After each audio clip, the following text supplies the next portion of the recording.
Pienso que ha habido una estigmatización del concepto de policía voluntaria. En general creo que muchas cosas se han estigmatizado en estos meses, entre abril y julio particularmente, y ha habido un exceso de manipulación y de desinformación. Voy a referir a la policía voluntaria. El policía voluntario es un cuerpo auxiliar de la Policía Nacional que existe desde 1980.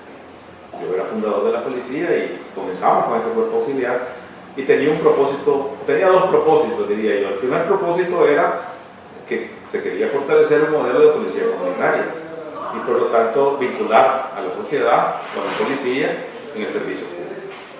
Entonces se comienza a reclutar y a captar auxiliares de policía que tienen dos características. La primera es que indudablemente no son asalariados por la policía, tienen una ocupación libre.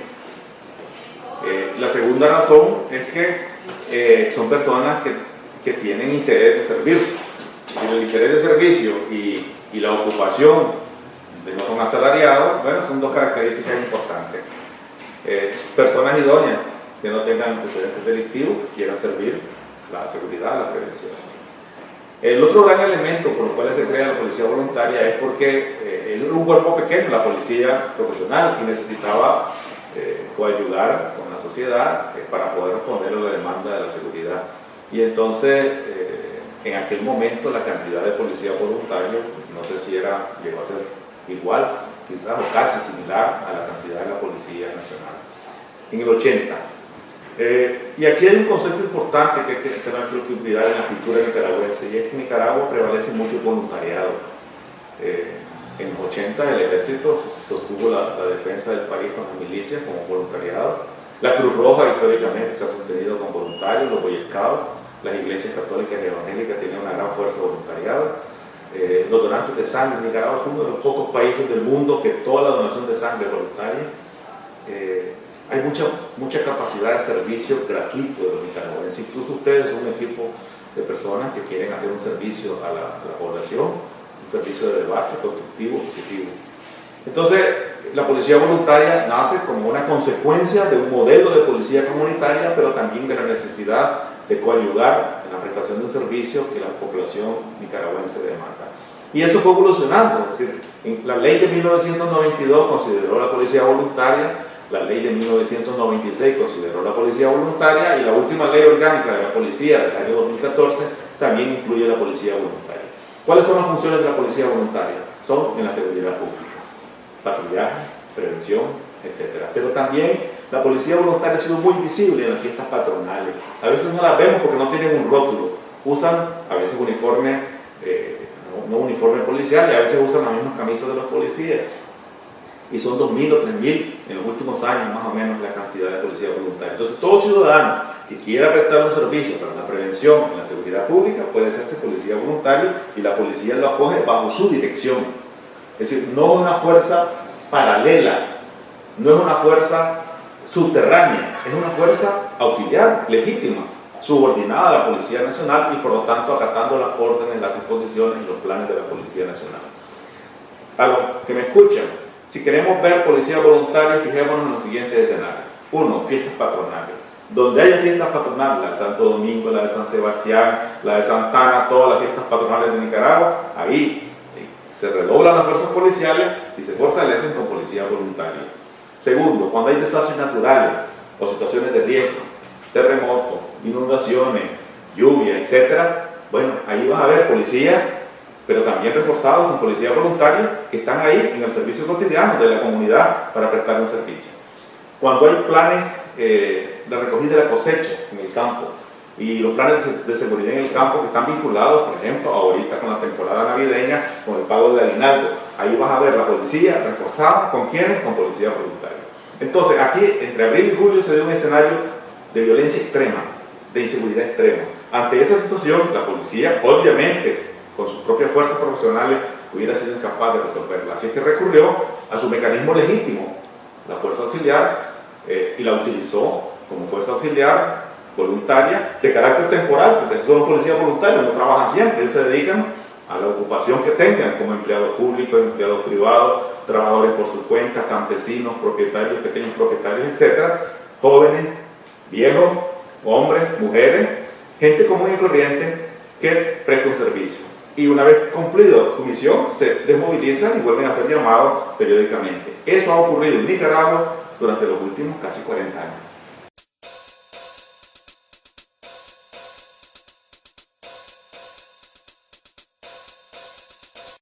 Bueno, fíjate que yo creo que efectivamente el nivel de tensión de la seguridad que se generó en el país, donde había grupos que estaban generando niveles extremos de violencia delictiva, con aspiraciones de conquistar el poder político, porque se dijo claramente así, eso obligó a la fuerza policial legítima a restablecer el orden. El orden, desafortunadamente, se tiene que restablecer con el uso de la fuerza, aquí y en la China.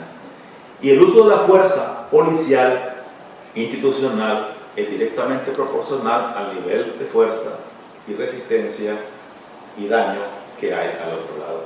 Si a vos te van a detener y vos estás en tu casa y vos pues llegás y pones las manos, te esposan y te vas a tu casa, la policía o la fuerza policial que te llegue a detener no tiene que usar ninguna fuerza. Pero si vos llegás y haces escándalo y agarrás garrote y comenzás a hacer palo, bueno, esa fuerza policial puede usar un garrote también. Y si vos sacas un arma, bueno, esa fuerza policial que llega a neutralizarte puede usar un arma. De tal forma que el uso de la fuerza es directamente proporcional y congruente a la resistencia, porque tiene un propósito concreto. Y eso es aquí, en Estados Unidos, en Suecia, en Francia, en Costa Rica. Entonces, esta fuerza auxiliar es utilizada como recurso extremo de la policía para poder restablecer un orden público que se había perdido o que estaba altamente lesionado, es decir, tranque violento en distintos lugares del territorio nacional, después que el gobierno decidió, mediante una negociación política, un acuerdo de diálogo, retirar las fuerzas policiales y la otra contraparte decidió desmontar los tranques. Entonces aquí se dio dos decisiones, pero una se cumplió y la otra no. Se retiró la fuerza policial, pero no se retiraron los tranques y más bien se exacerbó la violencia ante la ausencia policial en la vía. Esa exacerbación de la violencia extremó los problemas de la movilización pública y los daños humanos y materiales en el territorio nacional, en muchos lugares del territorio nacional. Entonces, cuando la fuerza policial llega y decide reactivar y retomar el control de la seguridad pública y hace uso de las fuerzas auxiliares de la policía voluntaria, ahí se da, sin lugar a dudas, daños materiales y humanos en la acción policial legítima. Sin embargo, yo creo que es cierto. Hubo una resistencia y hubo una agresión, pero también creo que de alguna forma también pudo haber errores en la actuación policial y abusos en el uso de la fuerza que hay que evaluar, y la policía, pienso yo, y el Estado de Nicaragua está obligado a revisar con responsabilidad si hubo algún abuso y algún exceso en el uso de la fuerza. Porque sucede algo que es humano, y es que ha habido un nivel de tensión alto, y entonces ante el nivel de tensión alto la fuerza policial se mantiene muy alerta y muy tensionada y actúa en ese escenario, digamos, con un nivel de confusión alto, y entonces puede cometer errores, porque la actuación policial, digamos, es hecha por seres humanos que sienten, piensan, temen y temen por su vida y por su integridad física. Incluso se ha hablado mucho del uso de pasamontañas. Bueno, yo quiero aclarar el tema.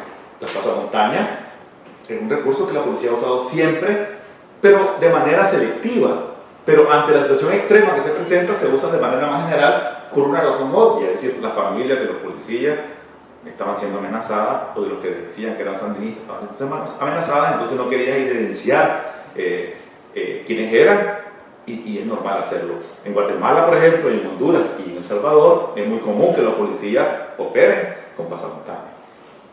En Nicaragua eso no había sido común, porque el nivel de riesgo era mínimo, pero el nivel de riesgo subió. Para comenzar, tener en este periodo 22 muertes policiales y 400 heridos de la Policía Nacional. Por lo tanto, evidentemente, la actuación policial estuvo afectada o dañada, y visibilizada a la familia que provocó daños en diferentes lugares del país. Entonces, pero yo creo que es sensato que la policía también revise su funcionamiento operativo y identifique si hubiera responsabilidades en la actuación.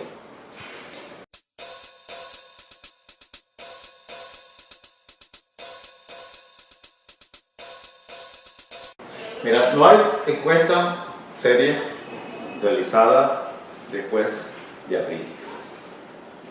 Porque además están muy secadas todavía por los ánimos y se necesita hacer una encuesta muy profesional, muy responsable para poder medir con objetividad, digamos, la percepción social. Ha habido distintas consultas, pero no una encuesta seria a la que podamos referir. 2017, la Policía Nacional tiene excelentes indicadores. El país tiene excelentes indicadores de confianza, de operatividad, de eficiencia, etc. Indudablemente aquí ha ocurrido una situación dramática que afecta la credibilidad social y la credibilidad política y la confianza interpersonal y la confianza hacia el sector público y el sector privado y la confianza entre personas, entre dos hermanos, entre dos vecinos, entre dos compañeros de trabajo. Se ha lesionado la confianza. La policía también ha visto afectada la confianza. Si aquí me dijeran cuál debería ser el principal esfuerzo que los nicaragüenses deberíamos hacer, es reconstruir la confianza.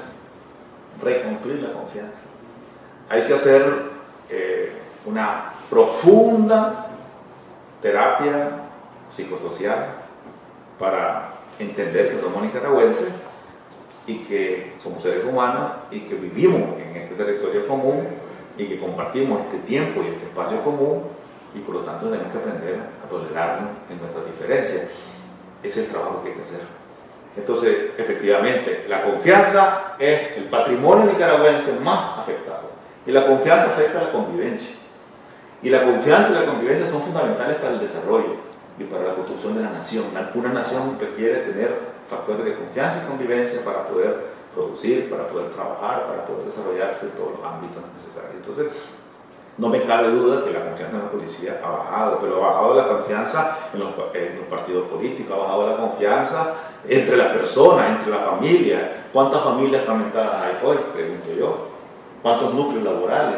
Y las comunidades religiosas, ¿cuántos se fragmentaron esas comunidades religiosas católicas o evangélicas? Porque hubo un grupo que dijo que estoy a favor y otro estoy en contra, y esos grupos se fraccionaron, se crearon fisuras en la relación de esos grupos. Entonces, yo creo que eso es cierto. Ahora, que cuánto bajó esa confianza no lo sé, ¿verdad? Pero sí, yo sé una cosa, me parece, y percibo una cosa importante, y es que hasta julio los nicaragüenses en general percibíamos un estado de caos y de anarquía dramático.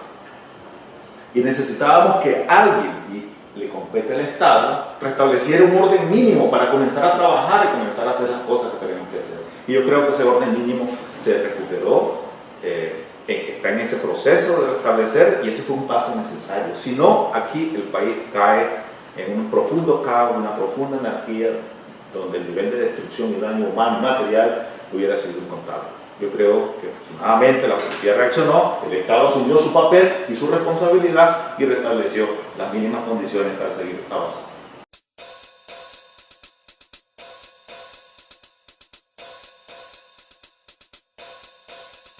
El escudo de la Policía Nacional no ha cambiado.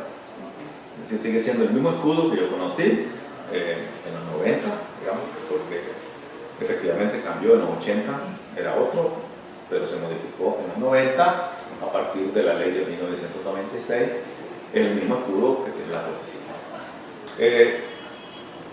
La policía es un instrumento, quiero decir con claridad, es un instrumento del poder político, político en el sentido amplio. No un instrumento del poder partidario, es un instrumento del poder político para preservar el Estado, para hacer cumplir las leyes, para hacer cumplir las disposiciones jurídicas del Estado, y está obligado a acatar esas normas y esas leyes. Ahora, yo entiendo con claridad que el origen de la mayoría de los policías es sandinista. Yo me involucré en el Frente Sandinista en el 78, 79, fundamos la policía. Muchos de los jefes actuales tienen ese origen, ese es un origen legítimo. De tal forma que en el origen hay un pensamiento político también. Sin embargo, yo comparto la preocupación que ellos dicen, porque si esta policía es una policía de todos los nicaragüenses, creo que es conveniente limitar las particularidades partidarias que pudieran sesgar la actuación policial. Porque yo entiendo que en Nicaragua hay conservadores, liberales, sandinistas, antisandinista, indiferente, católicos, evangélicos, musulmanes, es decir, toda esa variedad está en el escenario nicaragüense. Entonces, ¿cómo hago yo para prestar un servicio nacional con un interés político en función del bien del Estado, del bien común, sin que sesgue yo mi actuación por razones partidarias? Yo recomendaría que hay que revisar y moderar las expresiones públicas de naturaleza estrictamente partidaria que podrían prejuiciar a un sector de la población.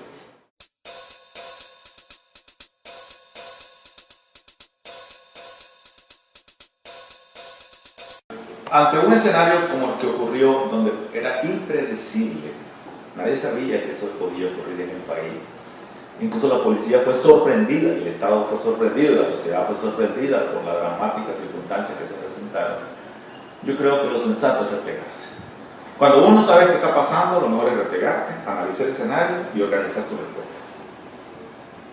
Porque si no te vas a equivocar en la respuesta. Eso pasa como cuando te peleas con tu mujer o con tu esposa. Bueno, si reaccionás emotivamente por el momento, te vas a equivocar. Mejor respirar, tranquilizarte y responder después. Entonces, me parece que es correcto, o sea, operativamente es correcto. Ante lo incierto, ante ignorar la magnitud de lo que ocurría, lo mejor es replegarse. Lo que pasa es, incluso que después se convierte en un acuerdo en el diálogo, lo que pasa es que ahí la decisión de replegarse correcta, operativamente, no tuvo la contraparte de reducir y desmontar la violencia, sino que los otros la aumentaron. Pero yo creo que el error político fue de los otros, porque evidenciaron una actitud, digamos, de violencia inadecuada. Así como en el escenario del diálogo se dice, no, lo que quiero es la renuncia, es decir, lo que está planteando entonces es usar la fuerza para quitar un gobierno. Y eso se llama golpe de Estado, según las definiciones que ustedes pueden encontrar. Entonces, yo creo que hubo un error político, porque ese espacio político pudieron haberlo ocupado. Y no lo ocuparon. Ahí se evidenció inmadurez política de esos grupos, pero también que estaban actuando muy con el hígado, digamos, y muy emotivamente y no con la razón. Faltó sensatez. Así que yo creo que la decisión gubernamental es correcta, y después tuvo que actuar para recomponer el orden público que había sido descompuesto.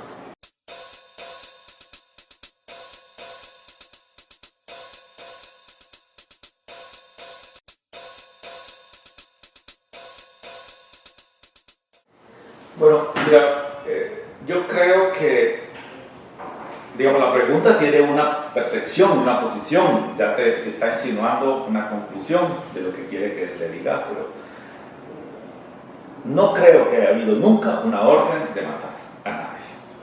Aquí lo que hubo fue una orden, sin lugar a dudas, de restablecer el orden. Y ese orden se restablece y responde al nivel de agresión que estaba ahí. Los tranques se habían vuelto escenarios de muerte, impidiendo la libre movilización de los ciudadanos, y estaba obligado a quitarlo. Ahora, si ese tranque se resistía y había resistencia armada, tenían que actuar proporcionalmente. Pues, entonces yo creo que es el rol legítimo de la policía. 22 policías muertos, 400 policías heridos, demuestra que en el otro lado estaban armados también.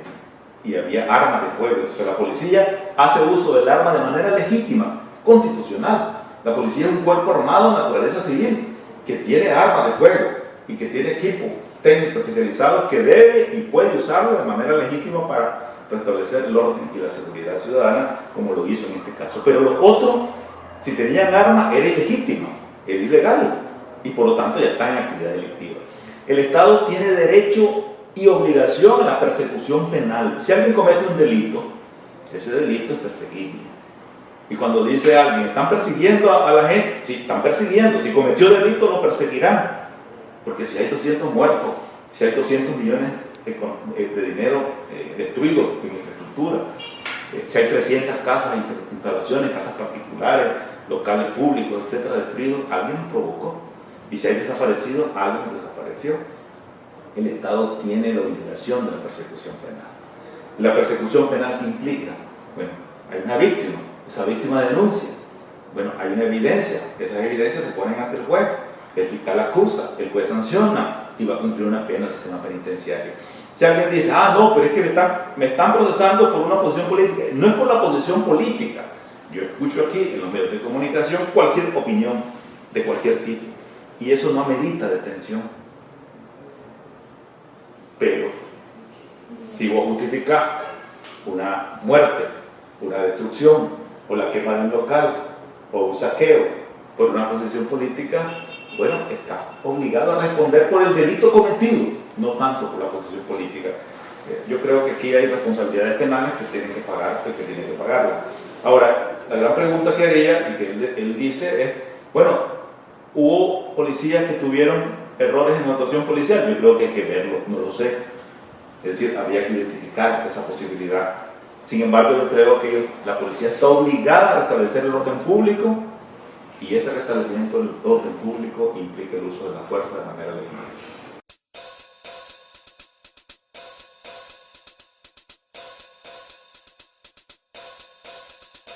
Durante los últimos 30 años, para hacer una marcha pública se ha requerido permiso policial.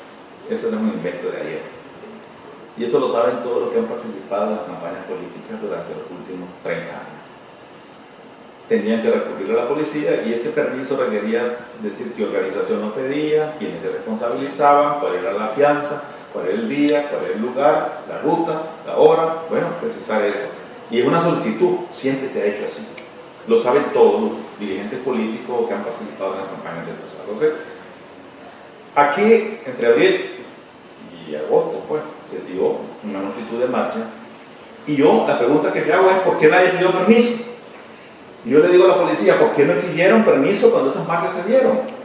Ahí hubo, digamos, un descuido institucional quizás, o fue parte del problema de replegarse y dejar hacer ante un acuerdo político que no terminó de concretarse. Esa situación, desde mi opinión, plantea una obligación de las partes. Y recurramos a los artículos constitucionales. Se habla mucho del artículo 53 y 54. El 53 dice el derecho a reunión, pero dice derecho a reunión pacífica. No requiere permiso.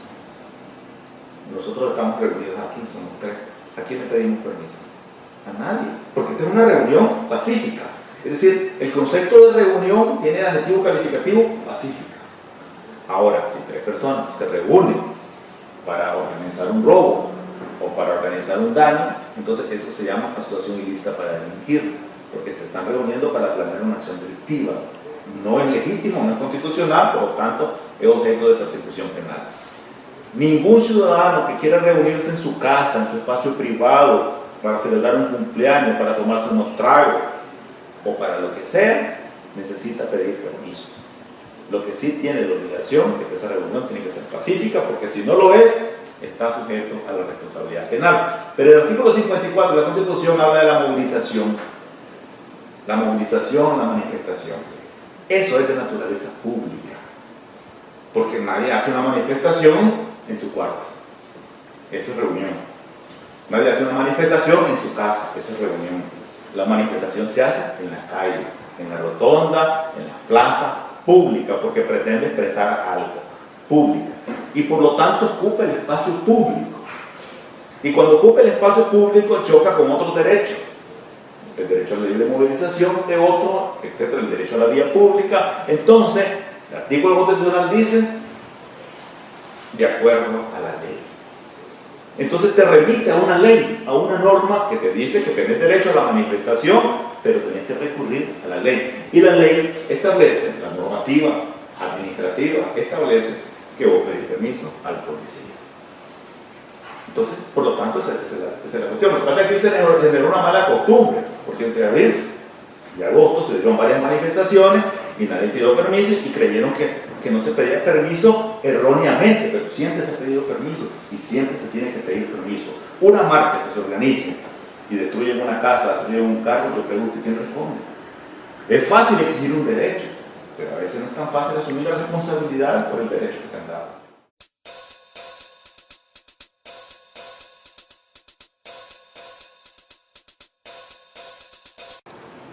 Aquí se manipularon sentimientos, emociones, inconformidad.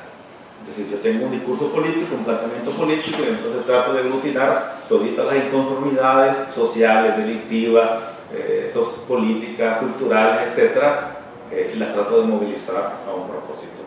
Por lo tanto, se ha manipulado. Mira, si vos ves la mayoría de los detenidos, ¿quiénes son? Son gente común y corriente, lo más sencillo, lo más pobre, desempleados, los que se metieron a la boya, se enredaron, cometieron delitos, lamentablemente, y ahora son responsabilidades por los delitos cometidos. Entonces, me parece a mí que ahí, si pudiéramos revisar eso, también hay responsabilidad penal ahí. Yo no sé si el Estado va a cobrar esas responsabilidades penales en un momento, pero asusar y promover acciones delictivas es dramático. Nadie puede justificar que un país que tenía un grupo económico y social estable, privilegiado a nivel de Centroamérica hasta el 2017, de repente, como un tren que se quiere descarrilar, nos provoca un daño como el daño que nos ha causado hoy, que no vamos a poder resolver en los próximos 2 o 3 años porque el daño es tan grande que necesita tiempo para reconstruir.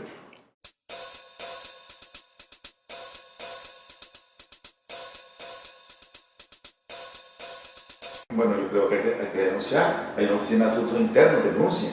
Si alguien cree que violaron sus derechos, denuncie, pero denuncie concretamente. No dice, es que me robaron. ¿Dónde? ¿Quién? ¿Cuándo? ¿En qué circunstancia? No, alguien me robó. No, eso es muy abstracto. Las redes sociales y la información pública está llena de suposiciones, de supuestos, de manipulaciones, de informaciones parciales. Por ejemplo, de repente aparece una foto de alguien con una herida. Ponen la foto y dicen, mire que la policía la golpeó. No dicen quién es la persona, no dicen cuándo fue, etc. A lo mejor la persona se cayó y la foto es real o es montaje, no lo sabe. Es decir, tenemos que ser concretos. La denuncia tiene que ser concreta y asumir y señalar con claridad las responsabilidades, y yo estoy seguro que el sistema está obligado a responder por eso.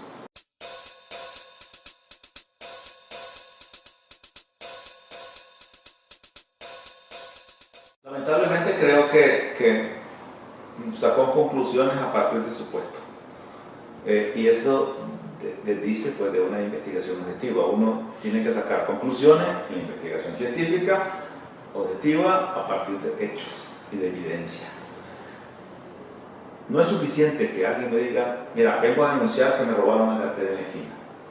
No es suficiente ese elemento, hay que entrar a la evidencia. Primero, existió la cartera, segundo, en qué circunstancias te lo robaron. Es decir, hay que juntar los cabos y las evidencias. Y me parece que sacar conclusiones, incluso con consecuencias políticas tan graves como esa, a partir de supuestos, suposiciones y especulaciones, que dice mucho de una objetiva investigación.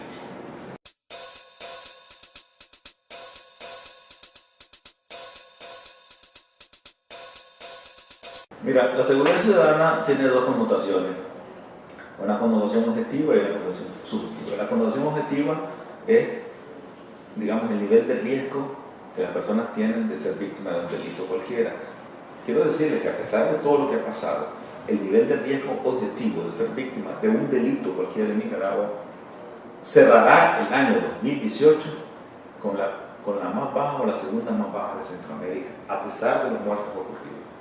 La tasa de homicidio, por ejemplo, de Costa Rica va a cerrar aproximadamente con 12 o 13 por 100.000 habitantes.